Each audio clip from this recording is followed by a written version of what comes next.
At Home Radio. Creator and presenter, Kate Jones.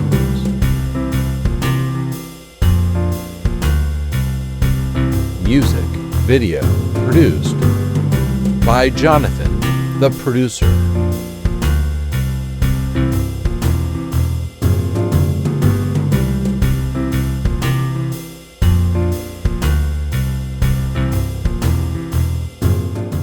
Welcome to At Home Radio, where being at home is a state of mind and life's meaning is all around us, even in everyday conversations and encounters. I'm Kate Jones, and today's conversation is with artist Meaghan Milner Reed. It is so good to see you, Meaghan. Thank you for being here today. Yay!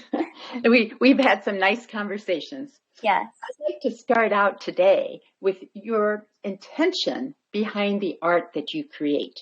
On your website, you say that you want to create work that makes a person feel alive and hopeful, art that allows the mind to wonder and play. I love that. Wonder and play, alive and hopeful. Those are great words. Your colorful, three-dimensional flowers are definitely hopeful, playful, and beautiful. Very smile-producing. So what is your motivation for creating uplifting art? Well, I would say that it all started with the use of reclaimed or found objects. That was something in grad school that I was introduced to, and by taking something that is broken or thrown away and discarded and looked at as trash, and taking something like that and transforming it to something new, giving it new life. So a lot of, in my work, I use pieces of broken wood that maybe came from a piece of furniture or a chair, aluminum cans, something that had been thrown out, taking it, manipulating it, and creating new out of it. So something that was broken or ugly and creating beauty from it. So if I look back, that's really when I started doing it. And that's really when I decided I wanted to make art that when a person was presented with it or approached it, they felt like it was a good feeling. You know, there's art about all different, there's art about everything. But for me, I think that has been my goal. Just the interaction. When was that? How early? 2009 to 2011 would have been undergrad. And I think that was really a place of growth. And then moving into grad school was when I really embraced it and started to develop a voice, and I used some materials that I feel like has carried out and I still use today. Oh, that's great. And there is something so very hopeful about taking something and transforming it into something beautiful from what was discarded. That's marvelous. And I think a lot of that comes from a personal experience of I think as human beings, we can feel broken, especially now with everything going on, or useless or purposeless. But then to understand that there can be transformation, that you have value. And reclamation. Yeah, right. Definitely. And I like to do that. I like to parallel kind of the human experience to what is going on, whether it's use of objects or kind of the concept. That's great. Well, I just want to mention one particular collection. You did an installation for Summa Health Systems in Akron. And I just wanted to know, sort of get a description about the work that you have on display there. Okay. Well, I will say I never have an easy time describing my work. And I know we have some images today, and my website will be presented, so I hope people can go check it out there. But the work that I did, I was looking at tree rings that you might find in a tree trunk that has been sliced or a log that has been sliced, and taking those tree rings, and there's really a story when you look at it. You can see the tree, the seasons of growth. You can see seasons of doubt. You could see if there was scarring on the tree, or if there had been a fire. There's scar and information left there as the tree continues to grow. And so within that series, I took individuals and almost mapped out their story in a similar way. So rather than having a horizontal timeline, you had these rings of information, and you could see how if someone had a season, and the line, was strongly affected, and maybe there was a lot of commotion, you could see how that then affected the rings moving out. So long and the short and long, excuse me, that is what I focused on with that series. They're really kind of individual stories. There's a lot of information, layers of information, detail, but they're really someone's experience. Okay, great. Well, how did that installation come about? As an artist, most of my inspiration, I am looking at the natural world around us. I really enjoy looking at microscopic images of plant cell structures, plant life cycles, seeds, anything kind of found in nature, and kind of diving in deeper to some of those systems. They really excite me and inspiring to me. That's great. You mentioned one time that growing up near Cuyahoga Valley National Park, you mentioned that you did grow up there. How did that influence you? I would say it has had a huge impact. Being out in nature a lot and being encouraged to appreciate it. We took a lot of walks and a lot of hikes as kids, and it's funny to look back at how that affects the way you see color and the way you see form and the way in your mind you kind of are creating a library of imagery, a library of color preferences. And I can see a really strong influence in like the blues and the greens, layering. You go out in the woods down there and look up, and just the layers of foliage, excuse me, is just incredible. And the line and shape, it's definitely something that I feel inspired by and just love to be surrounded by.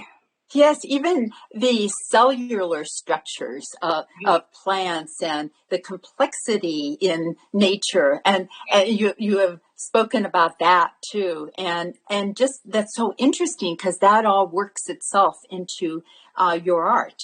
Right.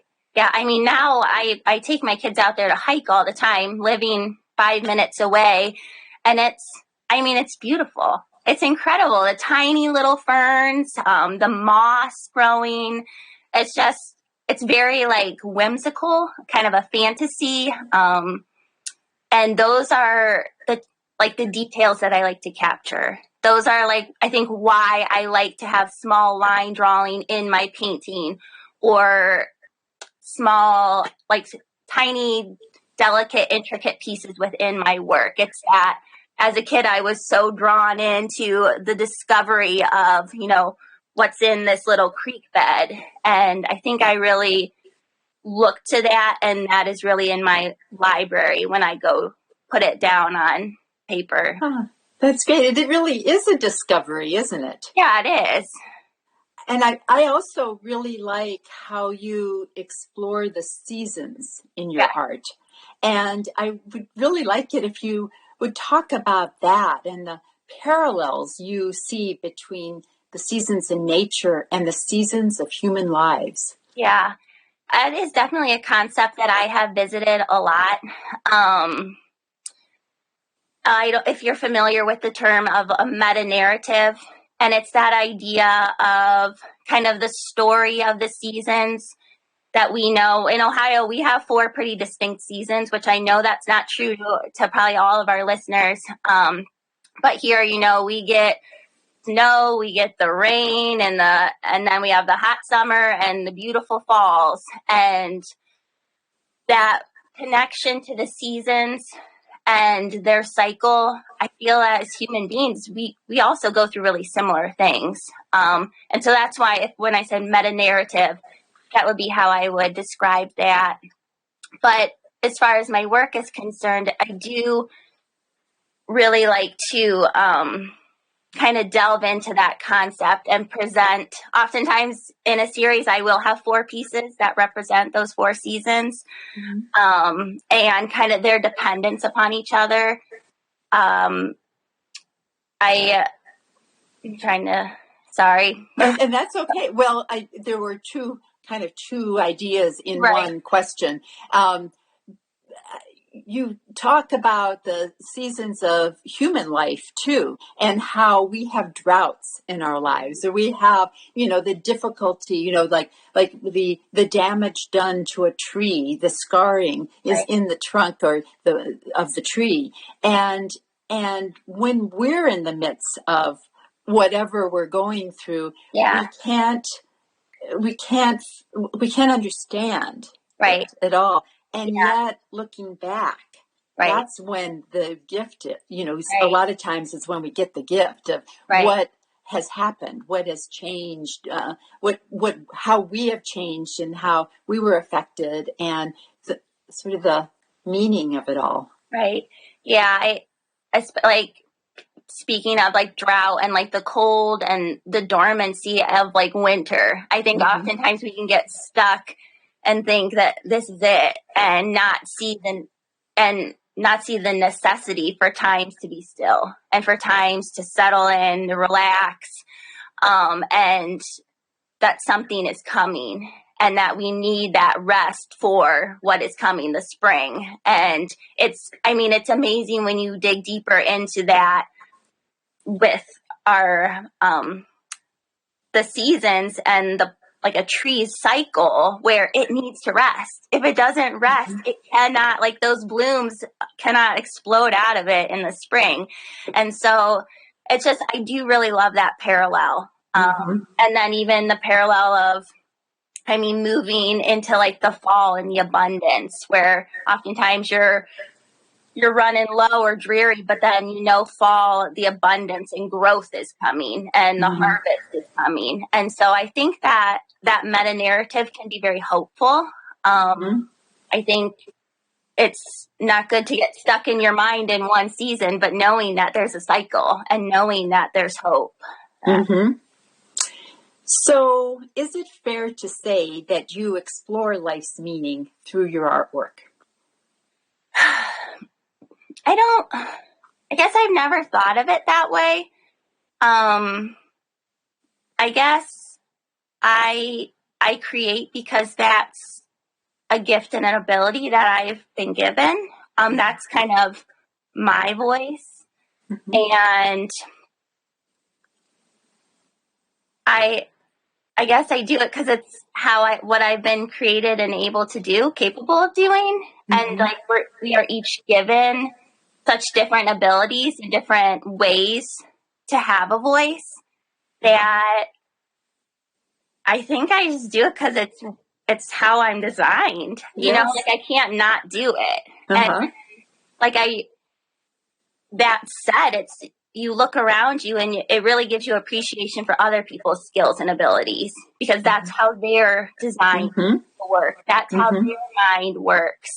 And sometimes you hear people, oh, it's so cool to be an artist. That's so fun, and it's like, but that doesn't need to be you. Like, you have such strengths and abilities, and the way your mind works around things is, uniquely yours. And so I guess that is something I've learned to embrace, and that's kind of why I do my art. Yes. And that's all part of it. That's all part of this big picture of, that's sort of a play on words with the topic that we're talking about, but the big picture of life, and just how we do have all these different ways of expressing ourselves. How fun is that? Yeah. What do you make your art with? I mean, I saw acrylic is in there, the little bits of piece of, the woods and other found objects. What all is in your work? Acrylic paint. I use acrylic plastics, a lot of wood. I'm trying to think. And as far as like found objects or reclaimed objects, I do a lot of digging at antique stores or at the flea markets, just digging for little trinkets, anything that has like an interesting form or shape that I think I might be able to incorporate into a composition later. So I have boxes. I'm kind of looking around the room. I have boxes of odd wood stuff, a lot of doorknobs, drawer pulls, a lot of metal. I've done a series where I used aluminum cans, like soda cans, and cut them. And so manipulating the material to something that could be used. Okay. That was, again, something in school. They really challenged us to transform something, take something and repurpose it. I'm looking around, a lot of wire, a lot of paper, and paint. So your beautiful flowers, what do they tend to be made out of? Those are mostly made out of wood. Okay. And some plastic. Okay. Acrylic plastics. And those are done by a process where I do the drawing and then it's edited into a format that can then be laser cut. Okay. So it's pretty awesome that you can do a one-to-one, where I've done tests where I could write in cursive my name, and then I could edit it slightly, send it to the cutter, and then have this tiny little cursive, intricate, fine piece of paper that is. So it's amazing. Like the wow. Isn't that wonderful? Right. Yeah, I'm pretty spoiled. I love that. Well, examples of your work are on your website. Yes. MeaghanMilnerReed.com. Yep. And I think I would like to talk a little bit more about you, if you don't mind. You referred to school. You received your Bachelor of Arts from Kent State University with an emphasis on textiles. Yep. And then majored in textiles for your Master of Fine Arts degree, which you received from Kent State in 2013. Your art is in private collections in Ohio, North Carolina, and Montreal, Canada. So textiles, that's interesting. Do you use many textiles, or do you consider these other materials your textile? Well, I don't know if that makes sense. No, I started on a loom weaving. I have a lot of woven pieces, and I started really with a passion for interior fabrics. And that it's interesting now to think about it, because I wanted my work to be in a home. And so for me, the idea was, if it was on an upholstered piece of furniture, then it's in someone's home. Someone's enjoying it. Someone's interacting with it. So I would do these very graphic. I did very graphic. One had like gears that were then meshed with sewing essentials, needles, thread, just really graphic, fun, playful stuff. And it was that getting into an environment that an individual would then experience it. So that said, how did I get where I am now? Yes, that's so interesting, from indoor to outdoor influence. Right. So we were, like I said, we were challenged to take a material, so to take a piece of cardboard, and you had to transform it so you could use it on the loom to weave with. So no longer could you have a 12 by 12 square of cardboard. You had to cut it up So then you could be putting it into the loom as you're weaving. So that's where I started using metal, paper, cardboard, wire, and actually weaving on wire. And so then when I would take it off the loom, you could sculpt it. You could, it would now have the ability to be formed and sculpted, but it would have that woven quality. And that's when my professors were kind of like, I think that you are in this department, but I think you need to continue to move into this 3-dimensional and not so, because weaving, it's still limited. It's fairly limited still to 2-dimensional. You can get some depth and texture, but I was striving so hard to get all this depth and texture, and I wasn't able to do it. So I started moving a bit away and really bringing in the found object. And so it is interesting to look back and see how that developed and progressed. So interesting. So your professors helped you along in that too. I mean, they were very open to your explorations. Yeah, where I possibly in some departments they'd be like, "Well, what are you doing? Like, you're not doing what you're signed up to do." But I had a lot of support, and I mean, at Kent State, there's just great professors, and they've been around. They know the profession, and so they saw like this is more your direction than what you're doing. Like, keep going. That's wonderful. They allowed you literally to blossom into what you wanted to do. Right. They gave you the okay to do it. I mean, obviously you were going to be doing that, but that you got your degrees, which are also very important.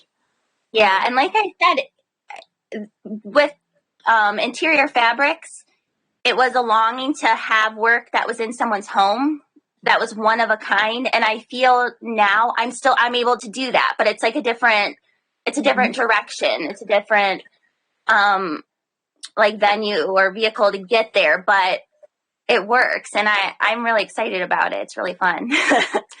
Well, I know you have a very busy life. You and your husband have 2 children and 2 dogs. Yep. And you've been homeschooling the kids during the pandemic. So how do you fit art into your life anyway? That is a good question. Well, I would say that I am really fortunate that when I have a deadline or have a commission that I'm working on, I have, my kids have wonderful grandparents that I'm able to ship them off for a few days and they kind of take over. And so I'm fortunate to have that. I have a lot of late nights. I have some early mornings. But it's also been cool because they like to be in the studio. My son is 5 and my daughter is 6, and they like to come in, and I let them come in, sit down, here's something to work on. Or that's excellent. It's kind of, sometimes it's a little comical because my daughter imitates a lot of what I do, and it's fun to see, but it's actually really exciting because it's like, what is she going to do when it's her ideas? Because right now I'll draw like a landscape. And so then she's trying to draw the same landscape, and she's doing awesome. Like, it's pretty cool to see what they are capable of. So I will say that they spend time in here with me during the day when I don't have any help for someone to take them off. They're learning to work in the studio.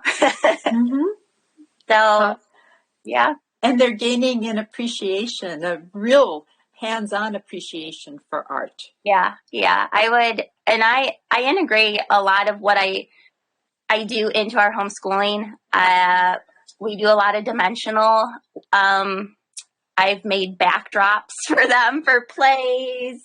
I made them finger puppets. So it challenges me too. I get to be really creative and playful and create things that we can then use. So they're kind of spoiled. Oh, that is wonderful. Come out here and pull out a can of spray paint and do a wooded backdrop for their Little Red Riding Hood play. So,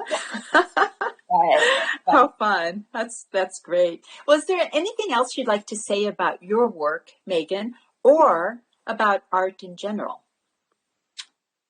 Yeah, and I feel like we covered a lot of what I do. Yeah, I don't know. I feel like we got a lot out there, and really I was able to share what I do and why I do it. Yeah, it really is just lovely work. And I just really like looking at it. As I said, it makes me smile. It's wonderful. So it has been a pleasure talking with you, Meaghan. You too. Thanks so much for taking the time out of your Saturday afternoon on a day when you don't have school probably for the kids. So anyway, thanks again. Yeah, thanks, Kate. So this is At Home Radio, and thanks for joining us. Until next time, it's been great. Bye-bye.